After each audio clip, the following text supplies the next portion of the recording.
Good day everyone, welcome to the course on next generation sequencing technology, data analysis and applications. In the last class we have started looking at the SAM file format and we have described the header section, right. So, we have seen what kind of information you have in the header section. So, in this class we will be now going deeper and we will be looking at the alignment section where actually we have the most interesting results, right. So, where the mapping results are reported. So, that is something which we will cover in this class SAM file format. So, these are the keywords that will come across something called mandatory fields, flag and SIGA. Okay, so, just to summarize what we have seen is that we have we know the full form, right. The SAM stands for sequence alignment map, and BAM is the binary version of that file. This is the machine readable file, and there are two sections, header section and alignment section. Now, in case of BOTI2, so by default the BOTI2 will print the SAM header with @HD, @SQ and @PG. Okay, so this information will be there in the header section.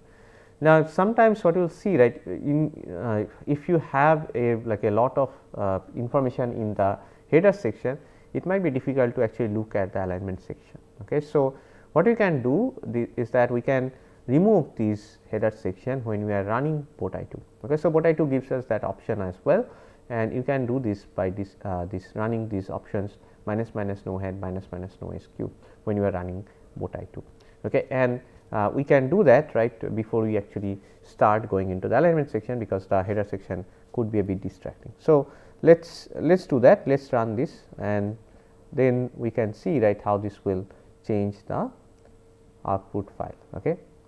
So, we are going back to the original command, right. We have this we are supplying this iteration 1 trim data, the trim read 1 trimmed and read 2 trimmed data, right, and then we will give this option. We can have this minus local option, and then we can give these options minus no head and minus no SQ. Okay. So, we do not want this header or SQ lines. So, we can simply use these commands to remove those. Okay.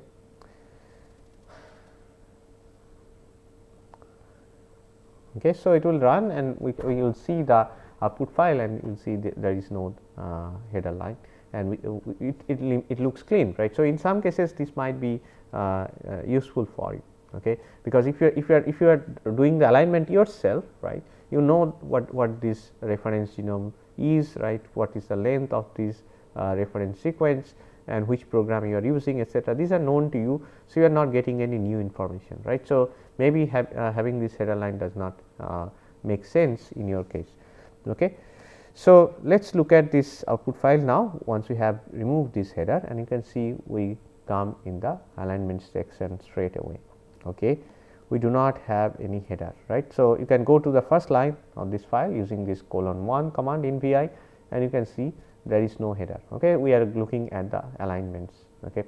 And we will now try to interpret this data. Okay. You see a lot of information in this file, and we will kind of interpret what this information means. Okay. And this is very important if you want to write the codes yourself to process these files.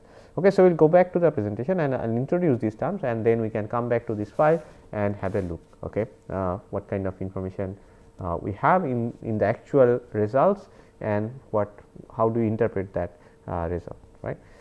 Okay. So, the alignment section, right. So, in alignment section you have these multiple lines that you have just seen, okay, and each line describes an alignment for a read, or it will tell whether there is a failure. Okay. So, if a read did not align, it will also say that in that alignment file alignment section. Okay.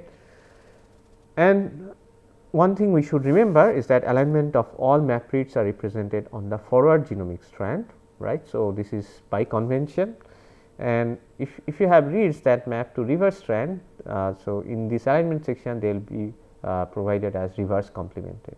Okay. So, when you are interpreting the data, you should keep that in mind. Okay. So, as I said, each line contains alignment of one read, and it is a collection of 11 or more fields. Okay. And these are all separated by tabs. Okay. So, this information is important because if you are trying to process these 5 yourself, you will use this tab separation, right, to get those fields. Okay. Now, why did I say that we have 11 or more, right? Why not a fixed number? Because in SAM format you need to have mandatory fields, right. So, these will be there always, and these are the first 11 fields. Okay. So, you will have at least 11 fields, these mandatory fields will always be there, and on top of that you have something called optional fields, right. So, these may or may not be there in the file, and you in some cases you will probably see them. Okay. So, in our data you will see these optional fields, these are there because they are also giving us some important information about the mapping. Okay. So, what are these 11 fields? So, I will go one by one and we will also interpret what actually these fields convey. Okay. So, some of them are really straightforward, so you probably understand very easily, some of them are not, right. So, that I will elaborate those fields a bit more and you will probably understand what actually those mean. Okay. So, let us move into the mandatory fields first, right. So, and then we can discuss the optional fields later. Okay.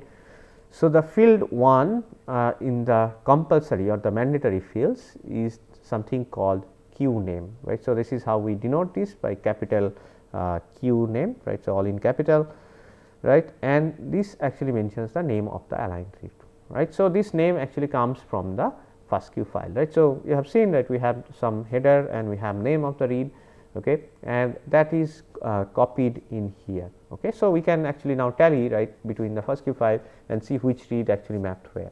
Okay. So, this information is there, and this information is also important, right, if you are dealing with paired end data. Okay. So, reads with identical Q name, they are assumed to come from the same template or fragment, right. So, for paired end data they are coming from the same fragment, right, we are sequencing from both direction. So, the Q name would be identical, and we have seen, right, if when you are dealing with this read 1 read 2 files, right, there are 2 different files, read 1.FASTQ and read 2.FASTQ. If you look at the header names, the names are identical except a second field, right, where the read number is given, right, 1 or 2, right. So, that is not part of Q name. Okay. So, that second part of the header in FASTQ file is not part of Q name. Okay. As you will see in a moment, right, the Q name consists of the first part of the header in FASTQ file. Okay. So, it simply tells us about the name of the aligned read. Then you have the second field, which is called flag. Okay. So, this is a combination of flags, which is like a sum. We usually take the sum of the flags that are present. Now, you might ask, what are these flags? Okay. So, they are actually describing certain characteristics of the read that we are dealing with. Okay. So, it is not just the characteristics of the read, but in addition it also describes characteristics of the mate in case of we are dealing with paired end data. Okay. So, let us look at these numbers, right. So, they are denoted by usually by numbers, and we take sum, the final flag that we report in the SAM file or the program reports is a sum of these numbers. Okay. So, what we will simply do is we will look at these numbers, and you can identify certain cases where these number would be applicable for your read, and you simply take those numbers and sum them up. We will take some examples also for a better understanding. Okay. So, the first flag, right, which is denoted by this number 1, this is the read is 1 of a pair. Okay. So, we are kind of trying to interpret this in the context of Illumina data. Of course, this is there is slightly different interpretation or slightly general interpretation of these flags. Okay. So, for example, you will see this one does not always mean paired end data, it means you have templates matching to multiple regions of the reference. Okay. So, we will kind of interpret this in terms of Illumina data, because we are kind of going through examples of Illumina data. Okay. So, flag 1 will be applied when a read is 1 of a pair, right. So, now you can imagine if you are dealing with single end sequencing data, you will not apply this flag on your read. Okay. Then you have flag value 2, which is the alignment is one end of a proper paired end alignment, again applying to paired end data, right. So, this will not be applied in case you are dealing with single end data. Then you have flag 4, not 3, okay, flag 4, and it is applied when the read has no reported alignments. Okay. This is something that will apply to single end as well as paired end data. Then you have flag 8, right. So, not 5, 6, 7 in between, those numbers are not there. You have flag 8 and the read is one of a pair and it has no reported alignments. Okay. So, flag 4 and flag 8 they are slightly different, right. As you can see, flag 4 will apply to both single end and paired end, whereas flag 8 will apply only to paired end data, right. Now, flag 16 is the alignment is to the reverse of the reference sequence, right. So, reverse of the reference strand. Okay. And then you have 32, which actually is describing now the alignment of the mate. Okay. So, 16 is the alignment of the read that you are working with, right, or the read for which you have the Q name. This value of the flag is for the mate. Okay. So, the mate or the pair is in the paired end alignment is aligned to the reference strand. Okay. So, it kind of gives you the orientation, right, which one is occurring upstream of the other one. Okay. So, this information kind of is given here. Then we have flag 64, which means the read is mate 1 in a pair. So, it is giving us information about these mates, right. So, mate 1, mate 2. If we have flag 128, this means the read is mate 2 in a pair, right. So, we are dealing with paired end data, we will get these flags. Then we have 256. So, it will tell us whether this is a primary alignment or secondary alignment. So, if you see this flag, this means that this is a secondary alignment and there must be some primary alignment that has been described. Then you have 512, there is some sort of quality filtering or this read is not passing this quality control check. Then you have 1024, which means this is a duplicate, PCR or optical duplicate. We have described what is PCR duplicate or what is optical duplicate. Then you have 2048, it means there is a supplementary alignment or chimeric alignment. Now, these chimeric alignments happen primarily due to structural variation or gene fusions. So, if you can imagine, right, let us say 2 chromosomes are fused, right. So, one part of the read will map to let us say chromosome 1, the other part of the read will map to chromosome 10, right. So, if those kind of situation happen, then you will get this flag 2048. Now, one thing you would notice that these flags, right, one in the earlier slide as well as here. So, they are actually kind of separated, right. So, you have these 2 to the power 0, 2 to the power 1, 2 to the power 2, so on, right. This is done to actually generate unique sums, right. So, as I have mentioned, this flag that we get in field 2, this is actually sum of applicable flags. So, the sum should be unique, so that you can figure out which flags were applied on a read. Have these numbers, right, and they are not in consecution. So, why is that, right? Because when you take sum for each of these unique combinations, you would get a unique sum value. Okay. So, that is why these are followed in this way. Okay. And let us take some examples, so that we understand how we calculate these flag values. Okay. So, the first one is, let us say I give you a scenario and then you have to identify what is the flag value. So, the example 1 is an unpaired read that aligns to the reverse reference strand. Okay. So, I have mentioned this unpaired read and it aligns to the reverse reference strand. Okay. So, you do not have to of course remember the flag values, just looking at the table you have to kind of now deduce which kind of flag you would apply on this read. Okay. So, this is an unpaired, right, data. So, you will not apply any of these paired end data flags, right. So, only thing I can see, right, that is right. So, it aligns to the reverse reference strand, the only thing you can see is 16. Okay. So, that is actually would apply, this will apply to single end data as well, and the flag is 16. Okay. So, you can try this yourself, you can go back and see the table, right. I am not seeing this in front of me. So, slightly difficult to go back and forth, but you will see once you look at the table you can see which kind of, if you have this tag applicable for your data, then you can apply that and just take sums of all the flags that are applicable.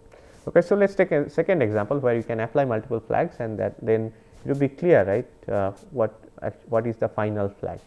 Okay. So, this is a more interesting situation, right. We have a paired end read that aligns to the reverse reference strand and is the first mate in the pair.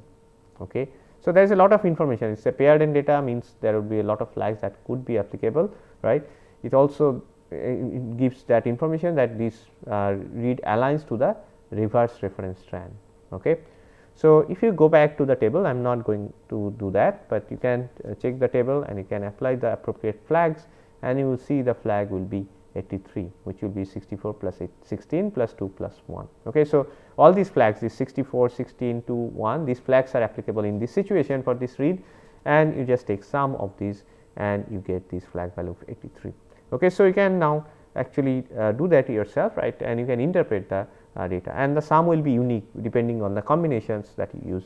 Okay. So, what I will do, we will now look at the SAM file and we will look at these first few fields that we have just described, okay, and especially the flag field, we will see what kind of value we get in the actual data. Okay. So, let us go to the terminal, right, and let us look at the output file. Okay. We open that output file using this vi, right, and we use colon sc no wrap, right. We remove the wrapping because we can kind of see this very nicely, the data organized very nicely.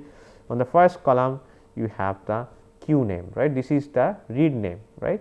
And another thing you probably would notice here, these first two, right, these they have same queue name, that is because they are coming from the paired end data, right. So, they are read 1 and read 2 of the same fragment, and so you can see this data is organized in pairs, right. So, you have these first two, then the next two, and so on, okay, because we are dealing with paired end data, this is what is expected. The second field, as I have mentioned, this is the flag, right. Here you have this 99, 147, and you see this 83, right. We just described how you get this flag 83.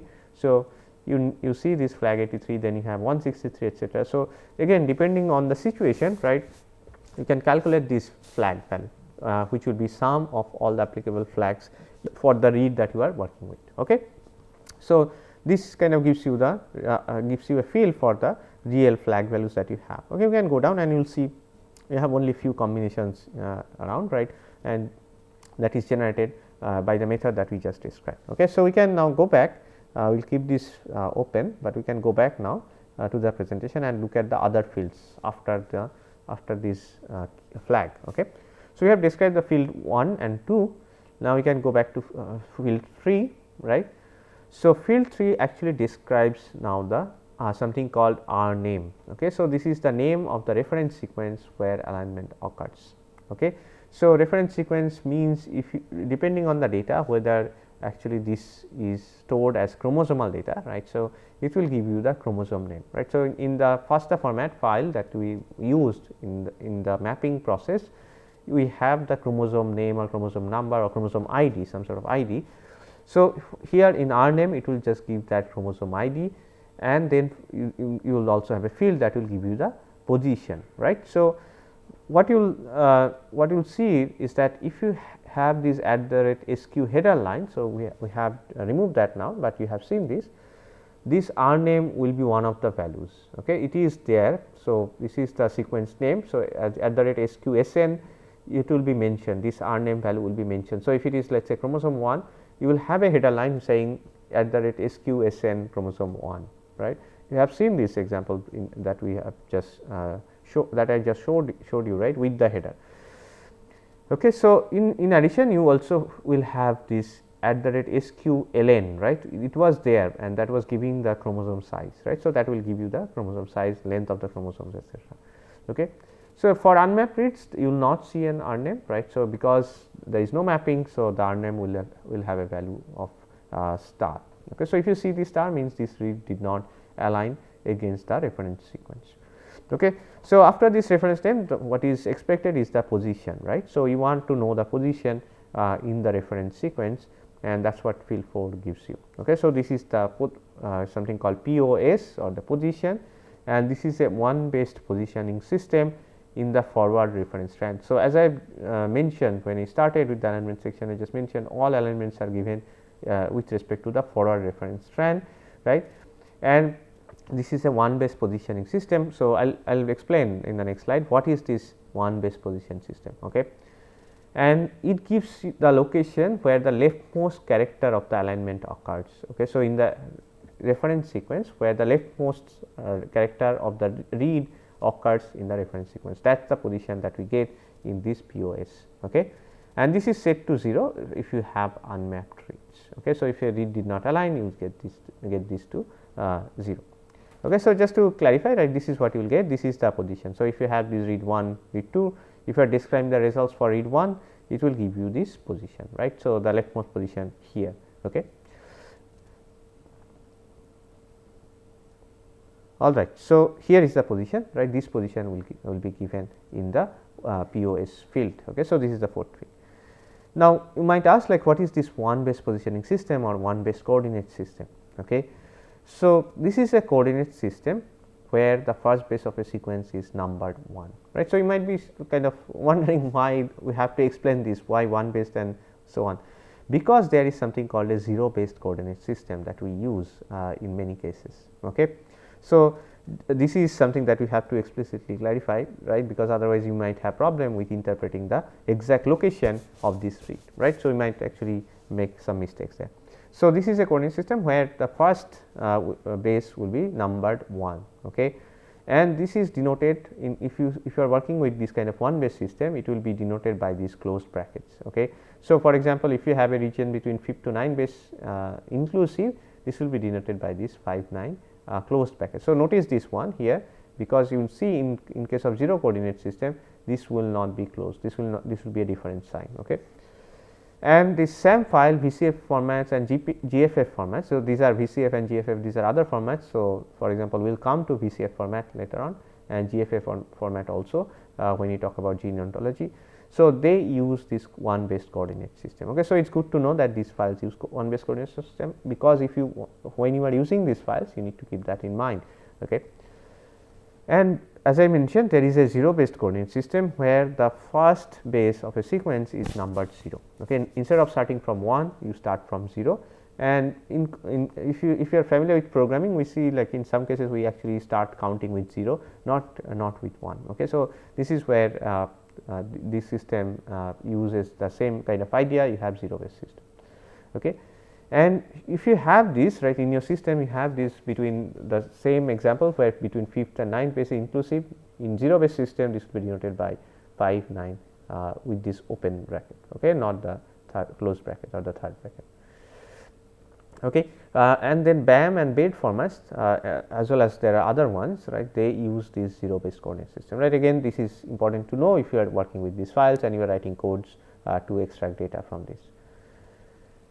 Okay. So, the field 5, right. So, we have now got this query name, we have got the flag, right, which kind of describes some of the properties of the alignment, right. Then we have got the reference sequence name, we have got the position information. Then the field 5, it gives you something called map Q or mapping quality. Okay. So, it is actually comparable to what we have described before for base quality, right. So, very comparable idea. So, you get a number in mapping quality value, and this is equal to minus 10 log 10 E. Okay. So, it is kind of very similar idea, like we calculated probability of error for a base, right, given the quality score, it was 10 to the minus q by 10. It is a very similar idea here. So, here E denotes the probability of error in the mapping process, right, instead of base call, this is a probability of error in the mapping process. So, this denotes the probability that the mapping position is wrong. Okay. So, this quality score, given the quality score, right, we can calculate what would be the probability of error, right. So, higher quality would denote, right, okay, we can be very confident about the alignment and it is probably not a wrong mapping. The value is set to 255 if the mapping quality score is not available, right, the program does not calculate this mapping quality score. Okay. So, Botai2 actually does calculate this mapping quality score map Q value, and we will see that. Okay. So, before we go into field 6, what I wanted to show you is the data, right, for actual data how for these fields that we have just described. Okay. And then we can come back to the field 6, which actually stands for SIGA. So, this is a SIGA string representation, and again it is quite complex information, and I will describe what this actually mean. Okay. So, let us go back to the terminal and see these fields that we have just described. So, first two fields I have mentioned already, you have Q name, query name, and then the flag. The third one is the R name field, right. So, here is this reference NC some number, this is actually pointing to a chromosome ID. Okay. So, this is the ID that is given in the reference sequence, and that chromosome ID is given here. Okay. So, we can actually interpret, right, we can actually map it back to the chromosome, whether it is chromosome 1 or chromosome 6 in that organism, we can find that out using some mapping. Okay. So, this is R name, and then you have the fourth field. Okay. So, the fourth field gives you the position in that chromosome, all right. So, here you see, right, the fourth field. So, again for pairs you can find these locations. So, here is this 831 808. So, in this chromosome, in this position, the leftmost character aligns for this read, okay. And you can see these numbers vary, right, for reads, and they are mapping to different chromosomes, but the pair usually would align to the same chromosome, right. This is kind of expected because most of these alignments will be concordant mapping, okay. All right. So, these first four fields are done. The next one is the map Q. This is the mapping quality score, which is 44, right. So, this is quite reliable, right. So, as you have seen, right, we can calculate the probability of error in mapping by saying calculating this minus 10 log 10 E, right. So, if you can calculate, you will see like higher value is better, right. So, here this is good, but for some alignment you see this value is 1, right. So, maybe these alignments are not that great, and perhaps we may have to quantify, or maybe we have to filter this out when we are processing these alignments, okay. So, that is for later. If you are processing this file, you may have to be aware of this quality score, okay. So, the next field I will just mention here, this is the Seeger string, okay. We will now try to interpret what these actually mean. This is a combination of number and letters, and we will see how you actually interpret these results, okay. So, here is the let us go back to the presentation and let us see what this Seeger string actually means, okay. So, Seeger string consists of some numbers and some letters. So, in SAM file these will be denoted by letters. In BAM file these are represented in numbers. So, M stands for alignment match, okay. So, do not confuse these with match, sequence match or mismatch. This means that nucleotide is present in the reference sequence. So, for a read you have a reference sequence base, okay. So, this means there is a match or mismatch and there is no indel, okay. There is no insertion or deletion, okay. So, here is the situation, right. You can see this will be described by match and mismatch, okay. So, you do not have to you cannot interpret, right, whether there is a base mismatch or base match. What it simply tells, okay, that there is a base corresponding to the read in the reference sequence and there is no insertion or deletion. Then you have the sign I in SAM format. This is 1 in BAM, and this is insertion, means the nucleotide is present in the read, but this is not present in the reference sequence, and this is the situation, right. So, this is an insertion in the read. Then you have D, which is the deletion. The nucleotide is present in the reference, but not in the read, right. So, this has been deleted in the read. So, that is why we call deletion, and this is an example, right. So, here you see this G present in the reference, but not present in the read. So, this would be a deletion.